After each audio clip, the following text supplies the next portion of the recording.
Well, welcome to our Conversations Realm, our online platform that we here at Penrith Church of Christ are exploring and diving deep into some of the things that we do life with. We're at two different locations. That's the beauty of this, is that we can be at two different locations and still go through a whole heap of different questions. And what we're doing today is going on or continuing on from Sunday's message. We're in a series at the moment that envelopes and encapsulates what Easter is all about. What we decided to do earlier on in the year was not just do separate messages for Easter. So normally we would sit there, and this is different for me being a pastor, and also for Rohan being around church for most of his life, is one of the things that we tend to do in churches is do a dedicated message for Good Friday and a dedicated message for Resurrection Sunday. But what we're doing is we're enveloping everything that has to do with Easter. And when it comes to this, what we're doing is sitting there going, well, it's not just about the message that is received that Jesus did on the cross. It's his posture towards what he actually said, to God's plan. And we're in the midst of what's called a series that is called the true purpose of the plan. And a lot of the times in this world, in the climate, in our hurriedness of life, we tend to miss what God is doing. We tend to miss what God has already done. And we tend to not think that God has control of everything. And unfortunately, when it comes to Easter, it seems like it comes and we envelope ourselves in those certain days. Even people that don't normally come to church on those certain days. But then as soon as Easter's over, it's unfortunately forgotten. So what we're wanting to do now is to be able to envelope it to the point where we're sitting there going, well, we are attentive to what God has done, what God is doing. And over the last 2 weeks, which on Friday, on Good Friday, what we're going to be doing is launching into what we believe God has always sent Jesus down for. And that is something that needs to be explored over and over again each day. So today what we're doing is we're going into that last message on Sunday. So just for those that haven't joined us during this series so far, the first week we started off the series, and in that series, in the first week, we explored the powerful words of Jesus when his first words were not a complaint, were not a ridicule, were not something that actually curses or actually asks God to take away the pain. The first thing that he says was, "Father, forgive them, for they know not what they do." And then on Sunday, what we did is we explored probably one that's probably equally as powerful, but raises a lot of questions. And what it has done so far, it has raised those questions. And those questions is why is grief and pain and sorrow and loss still here when God is with us? Now, God never, and this is before we kick off and we actually dive into this conversation, is one of the things that God never promised that life was going to be easy. But what he did promise was that he would never leave nor forsake us. And with Jesus's posture on the cross, his very, very first complaint that I can find, and I'm happy to be corrected here, but I can find the only complaint that he had was when Jesus withdrew, when God withdrew his presence from Jesus, because Jesus became sin. Now, the powerful words that Jesus said was, "Eloi, Eloi, lama sabachthani," which means, my God, why have you abandoned?" Or in some translations, it says, "Why have you forsaken me?" Now, one of the things that we wanted to dive into, because this is really, really personal, because we go through some really, really hard times in life. And one of the things that I touched on was well-meaning Christians sometimes have oversimplified answers to really complicated situations. And unfortunately, when it comes to situations that we personally go through, there is no simple answer to that. And one of the things that was highlighted on Sunday was that maybe sometimes the answers to some of the questions that we have don't normally arise until we are face to face with God, till we are in His presence in eternity. And as we are journeying through everything to do with life, trying to seek and fulfill what God has called and purposed us here on earth to do, some of the times we miss what God is doing.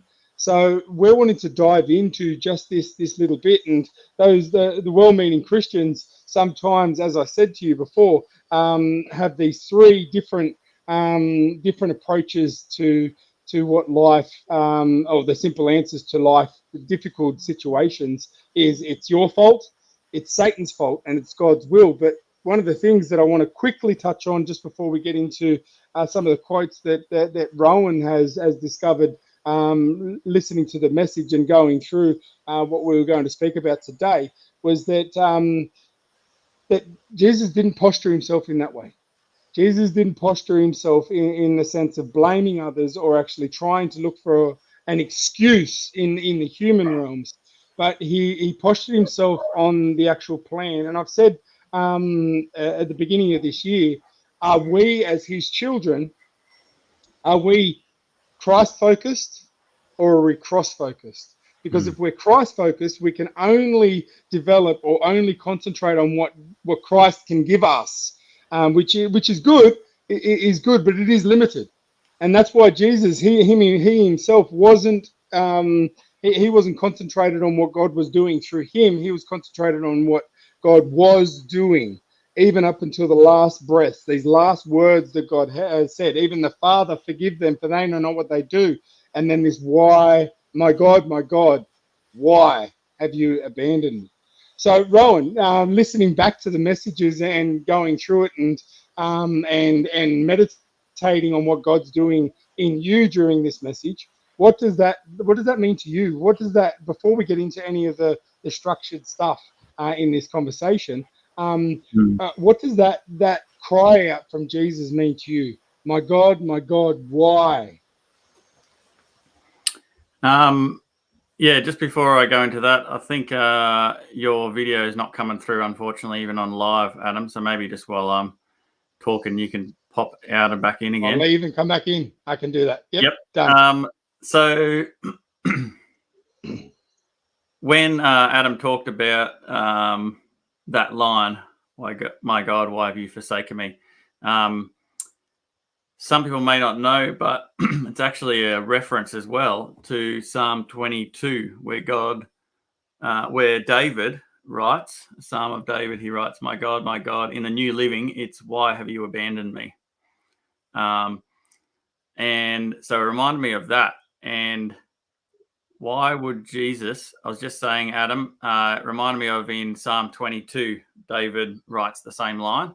So Jesus was using a line that was known to people who knew the law and knew the Psalms, knew the Torah.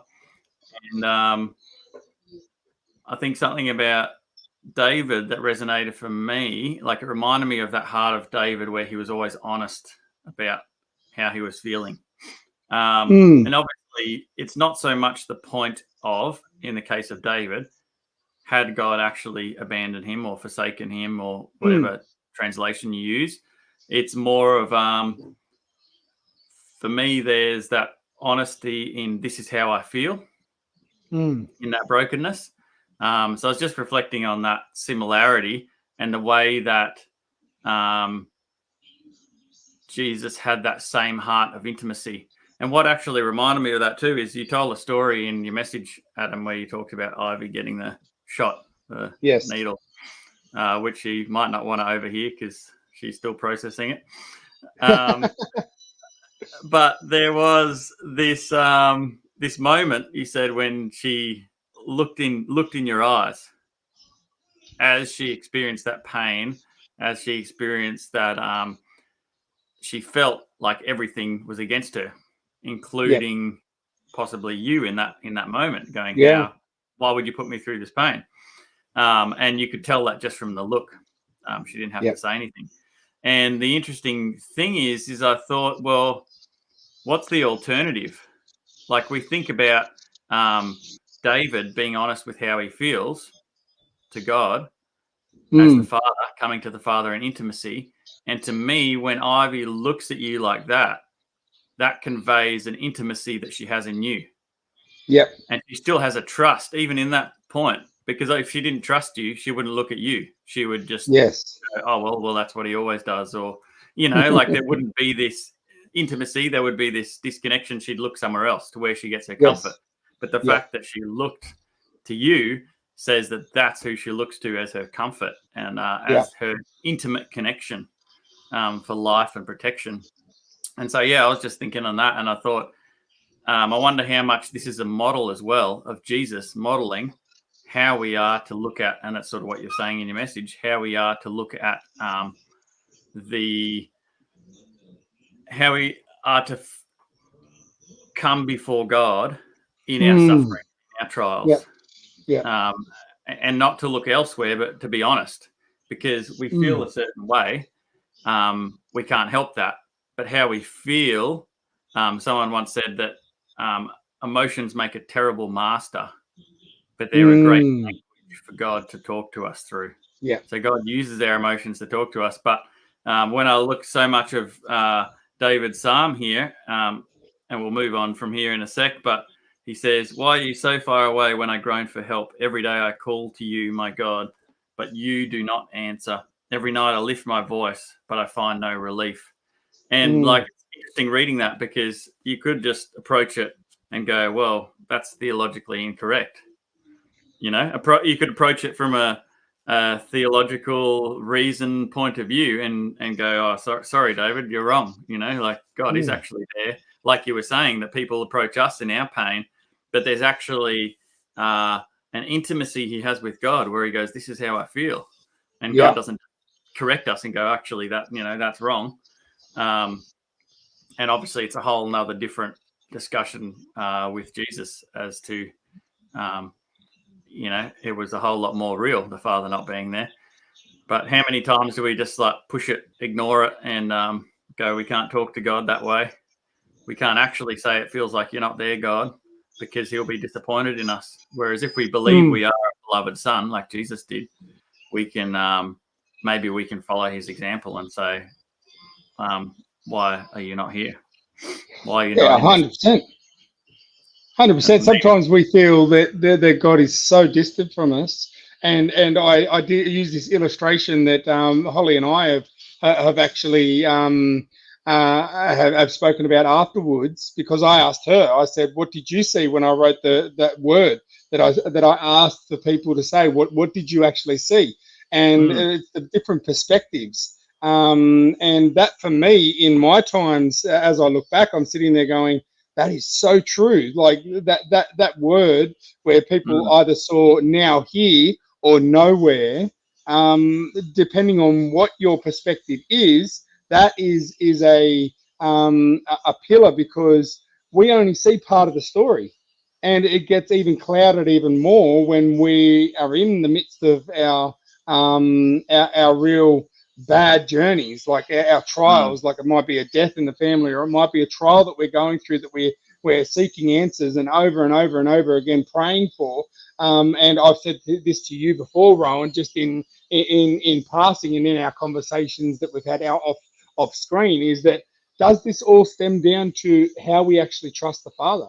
Like, do we actually trust the Father in this? Is that the issue here, or is it even bigger than that? Yeah, and trusting the Father, or learning to trust the Father more, doesn't necessarily mean that if we're feeling like he's not there, we try and harden up and convince ourselves that that my mind tells me and my Bible tells me that he is there. That can help and help renew our faith, but maybe there's a level of actually coming before God in intimacy and being honest with that, and then in releasing that, being open to listen to his truth. So he meets us in that. And the thing is, too, that I love from your message is, if that's the way we feel, then we don't want a God who's disconnected from our pain. No.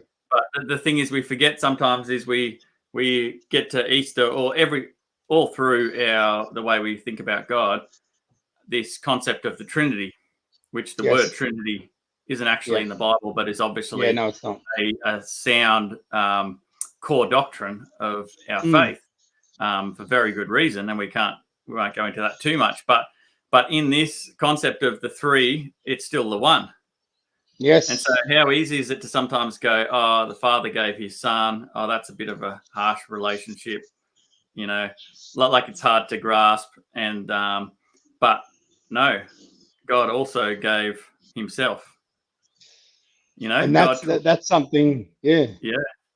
That's something that is hard to get our head around, is that he Yeah. actually not just sacrificed his son, he sacrificed himself. Because all Yeah. the way through the Bible, it says that the Father, the Son, the Holy Spirit were involved from the beginning of time. Yeah. And you could see that written throughout the Bible. And what you're saying there is that it's not that he's just giving him son, that for God to love the world that he gave his only son. He actually turned around and gave himself. Yeah, Yep. And wow. the Son is the image of the fullness of God. So Yeah, in wow. Jesus, we see what God looks like in human form. Mm, Like Jesus most fully displays God in a concept that we can grasp. Because we're not a spiritual mm, being, we only understand who God truly is through Jesus. And there's this idea, like, what is he trying to get across most? That he'll put mm, us before himself, that he'll mm. take all of our pain and he'll take everything upon himself to make a way. And it's sort of revolutionary in a way, because if you think about every other God that has been, and I think I talked about this at Christmas a little bit, I was just really hit with this idea of a God who would enter our world. Because Yeah, every wow. other definition of a God or mythical creature is, I will be detached. Yep, I am better. yep. They're up there, they're not with us. That's why one of my favorite verses is probably the smallest verse in the Bible, is Jesus wept. And that shows so much power there, because not only did he actually feel what we feel, emotion exactly like us. And Peter Scazzero thing where he turns around and he goes, emotions are a gift from God. It's a regulator to life, not a regulator to the way that we approach situations. It's a regulator to life. They're a gift for us to actually sit there and go, there's a situation in front of us. Which way are we going in our everyday? What you've just brought up there is probably something that is key to what we're actually sitting there trying to explore. Yeah. Yesterday, you shared a quote from who's the quote from again? It's John Stott, who some of you may have John heard of. Stott. He's done a lot on the cross and Jesus. He's done a lot of writing. He's a UK theologian. I think he's still alive. I don't know. Someone might be able to correct me. So I'll just read this to you. Let me just catch up on Richard's comment there. Yeah, very much too difficult to understand, isn't it? Yeah, it is very much so. Massive, massive thing. So that's probably one of the reasons why it says some of the answers won't come until eternity. Some of the answers that we seek, we need to. That's part of the trust, isn't it? That's part of the trust in God, that He has this in hand. But John Stott, what did he say? He says, "I could never myself believe in God if it were not for the cross." And most of us would probably think that as well, but maybe not for this exact reason, or think about it consciously in this way. But it's very good. He says, "The only God I believe in is the one that was ridiculed as God on the cross. So that was actually the way he was ridiculed when he was hanging on the cross. The God on the cross. In this real world of pain, how could one worship a God who is immune to it? Like we were saying, like every other God who's disconnected with the reality of our emotions and our pain. I have entered many Buddhist temples in different Asian countries and stood respectfully before the statue of Buddha. His legs crossed, arms folded, eyes closed, the ghost of a smile playing round his mouth. A remote look on his face, detached from the agonies of the world. And just on a side note, that detachment is something they seek after. Yes, very much like so. Just like Buddha. And he goes on to say, but each time, after a while, I have had to turn away. And in imagination, I have turned instead to that lonely, twisted, tortured figure on the cross. Nails through his hands and feet, back lacerated, limbs wrenched, brow bleeding from thorn pricks, mouth dry and intolerably thirsty. Plunged in God-forsaken darkness. That is the God for me. He laid aside his immunity to pain. He entered our world of flesh and blood, tears and death. He suffered for us. Our sufferings become more manageable in light of his. There is still a question mark against human suffering. That's the wrestling. But over it, we boldly stamp another mark, the cross that symbolizes divine suffering. The cross of Christ is God's only self-justification in such a world as ours. Yeah, well, they're pretty powerful words to actually just meditate on, aren't they? The actual power of the cross, and it goes back to what Richard said before when he said we can be thankful for the work on the cross, because if that's part of God's plan, not just to be able to show that he can defeat death and then resurrect 3 days later, that there is so much to that the purpose of the cross than we could ever imagine. And we can only just put words to it on the weekend. This weekend that's coming up on Friday, we're journeying. The message is called "It is finished." Now, I go into a little bit, but I'm not going to go into it much now. But it all comes down to that, like the enveloping of the whole plan when it comes to what God's purpose of the cross, but also his purpose for us now as we live in hindsight, to actually not just sit there at that as a historical moment that has allowed us to have freedom and what we have now, but he invites us to actually live in that now of the power of the cross. Yeah, that's good. And as I listen to that, it's such an unlikely symbol of hope, isn't it? Like very much so. Device. Imagine if we had a electric chair as our symbol in churches. You know, like it seems blasphemous in a way, but it is literally a symbol of torture. It was the way of torturing in the day. A slow suffering death for somebody that is deserving. But one of the things that I keep on meditating over this time, and this is what I'm hoping that others are doing, is that Jesus was blameless. He was blemishless. He was perfect. He was sinless. But yet he became sin for us so that we could have freedom. He was forsaken. And I said this on the weekend. He was forsaken so that we could be forgiven.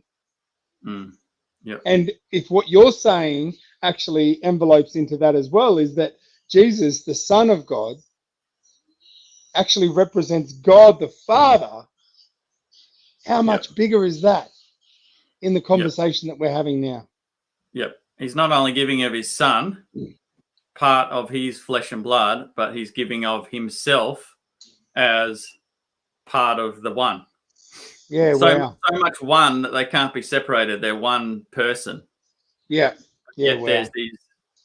unique facets to God, and we can never understand the 3 in 1 concept, but I think sometimes it does us an injustice of separating these things, and then maybe we perceive Jesus taking it, but we think of God as still being distant. God the Father being distant in that process. But we tend to think of him as a judgmental God. That's how we bring that judge. All our sin needs to be judged. Yeah. And God has actually broken that by sending his son to become sin for us, for us to be able to live in forgiveness. But a lot of the times we don't live in that. A lot of the times we still live in that we are being judged for our actions that we're doing. Sorry about that.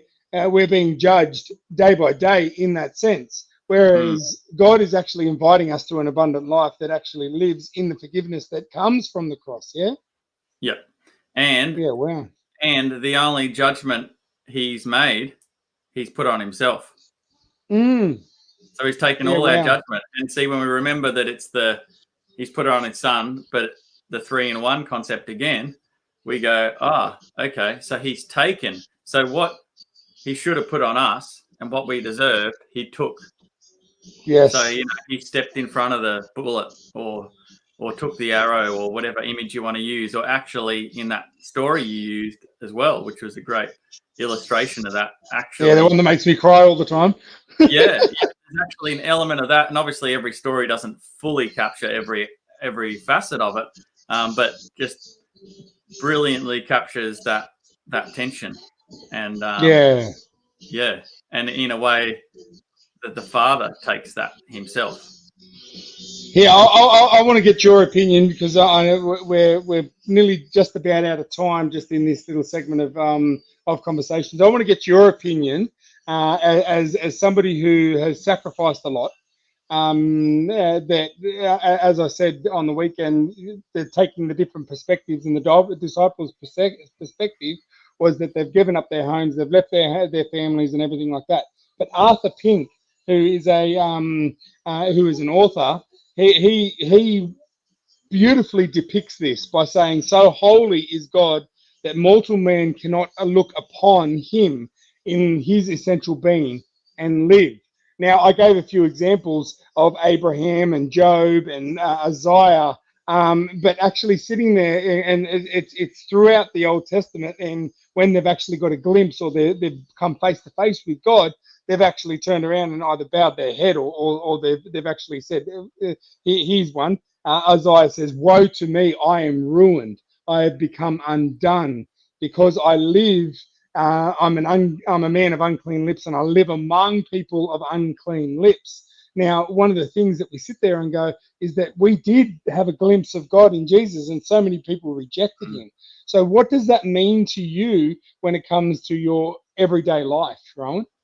In actually sitting there going, we are seeking God face to face, but yet we live in a world of brokenness.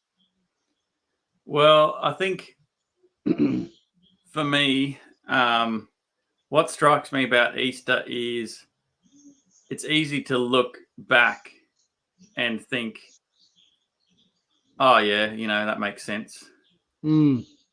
I mean, when we really think about it, we go, that's still a very strange way. But if we put ourselves in the shoe, like none of the disciples had any idea. Like, he tried to tell them, but they still couldn't comprehend it. And so I just think sometimes how much do I miss if I try and figure it out, or go, it really all comes down to that intimacy with the Father, as Jesus so beautifully depicts, and we're called to be like him. So we're not called to put the good face on and pretend everything's okay. We're actually called into a questioning and a wrestling like Jacob, a wrestling like Jesus in the garden. Yes. But not my will, your will. Like, about the depth of trust there has to be. Of course, you don't want to go through the pain. Of course, you don't want to go through the struggle. But he still said, not my will, but yours. But your will be done, yes. And so how are we praying? Yeah.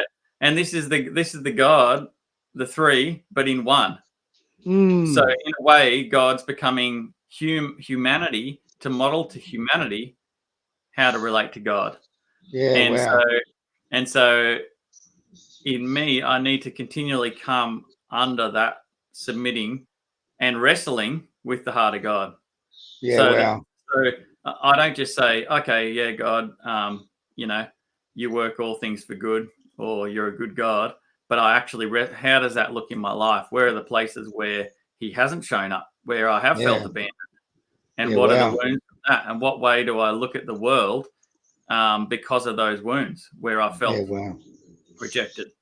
And I've got a God in Jesus that understands that, who has been rejected. And just as a quick example of, I know we'll be a couple of minutes over, but I feel it's important to fit in here, is I was saying about how it might make sense to us now, looking back on the plan, the purpose behind the plan, and go, oh yeah, okay, that makes sense. And you think of the Chronicles of Narnia, maybe if you've read that, and Aslan, and they think Aslan's going to defeat everyone, and then he just lays down and gets killed. And they go, oh, how does that look? And what I was thinking about is last Sunday was Palm Sunday, and I actually read something, why are palms significant? And you might have heard this, but palms were a symbol of victory because Judas Maccabees, I think his name was, they nicknamed the Hammer. Yep. When he rode into town in victory, having won and taken over and won the battle, everyone praised him and the victory with waving the palm fronds. Yeah. And so in this is this image of we as humanity expect one thing in our limited view of what we think is good, like he works all things for good, or he's come to save us, or he's come to heal us. And we view everything through this lens of what we understand because of what we've experienced. So just like that, his followers go, he's come to free us. He's come to save us. That means he's going to release us from captivity and oppression of the Romans. All they could see is that. Yes, and so they think Jesus is about to overthrow the government, about to take his rightful place as the authority and release all of this oppression over all the Jews at the time. And so that's their mind. But what happens? Something completely different. Something completely different. Yeah, left going, he's forsaken us. So the question Jesus asked, oh my God, why have you forsaken me? Is the question we're left asking as the disciples, as his followers, going, where are you, God? Like, what now? What now? You were supposed to do this. You were supposed to come through for me. You were supposed to cure me. Like I mentioned healing before. We think of him, he's a healing God. That doesn't always look like what we want it to look like, because he's got a bigger picture of what fullness looks like in eternity and in full emotional, spiritual health, our character and everything. And so there's this wrestle that just isn't easy because he doesn't come through in the ways we expect him to. But I think you've wrapped it up. I think you've actually hit the nail on the head there, because it was actually said, I said it during the message on Sunday as well, is that sometimes we get we get annoyed or frustrated with God because he doesn't answer our prayers in the ways we think he should. Yeah, it's exactly the way that the disciples were posturing themselves, is that Jesus wasn't the person they expected or wanted him or thought that he should be, and the outcome wasn't of the ordinary in that sense. Just as we wrap up, because I think because as you were speaking there, I was sitting there going, there is another conversation here, because even to the likes of Jesus arriving on a donkey, that's another conversation. Just his humbleness and his servanthood, and just his ability to be able to be attentive to what not just the people of that time needed, but what we needed now. I left everyone with a last thought on Sunday, And I just want you to quickly, just as I know that we've run over time, but just quickly think about it. Think about this for a moment. You don't need to answer this, and this could be for everyone, not just for you, Ron. Is that I said the last thing that we want to hold on to is what would be the words that God would be saying? Is that after what Jesus did for us, God would be saying, "I will never leave you nor forsake you." With some of us in the middle of our pain or trials, we'll be sitting there saying that God is nowhere, and others would be drawing close saying, "No, you don't understand. In the middle of your pain, God is now here. He is in the presence. We are in the presence of a good God." Is that all we need? And that's the question that I have for you. Is that all we need? Is that not just that we need an answer to our prayers, that we need an answer to what we're yearning for, but just to be able to have the presence of God in that midst? Because I know last week when we did our conversation, we were talking about the presence of God, and Moses's posture to that as well. So this is like it's interluded to this. So what are your quick reflections? Because I know that we've run over time. Is that all we need? Is just the presence of God? Yeah. That was easy. Well, that's a short answer. But yes, it depends how well we know the presence of God. Yeah, true. And Yeah. how well we see. We were just reading in our office devotions this morning, Revelation 4, and this beautiful picture of worship. And on the beasts, they are covered with eyes. And those beasts can symbolize different facets of Jesus. There's all different opinions, and I don't think it's the point. It's not an intellectual exercise. It's bigger than that. It's something we can't describe. But this sense of all the eyes, I'm thinking we can only worship what we see. Yes. Yeah. Yes. Like we can only value the presence of God more than everything we're going through when we actually allow ourselves to sit in the presence of God and actually pursue the presence of God. And I think to get into the presence of God, we've got to wrestle with those questions. We've got to wrestle with those things. Are you good, God? We've got to be honest, like David. Like David was a man after God's own heart. There's times that he curses the day that he was born and wishes he wasn't alive. Yeah. So there's not much we can think. Well, there's not anything we can think that offends God, in my opinion. You might disagree, but I think what offends him is like a father who sees, like you in that picture with the needle,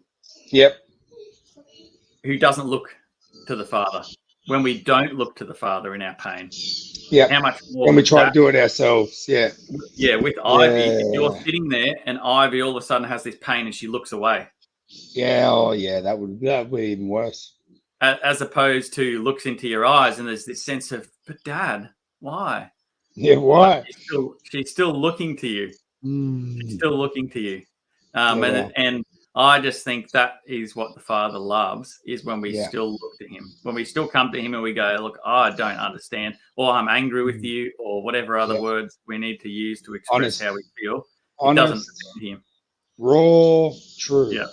I think that's great. A great thing to finish on today, just as we're sitting there wrapping up and enveloping everything to do with Easter. Thank you so much for your honesty, Rohan, and your input into this. I think this was something that kind of leads into to Friday. So if you don't have any plans on Good Friday, make sure that you're at 48 Luttrell Street, 9 a.m. We've also got our Thursday's Last Supper that we would love for you guys to be at as well. And then our Resurrection Sunday service. It's all enveloping on everything to do with the cross and the Father's plan. Thank you so much for joining us. And hopefully you guys can join us for our Easter celebrations. See you guys later. See ya.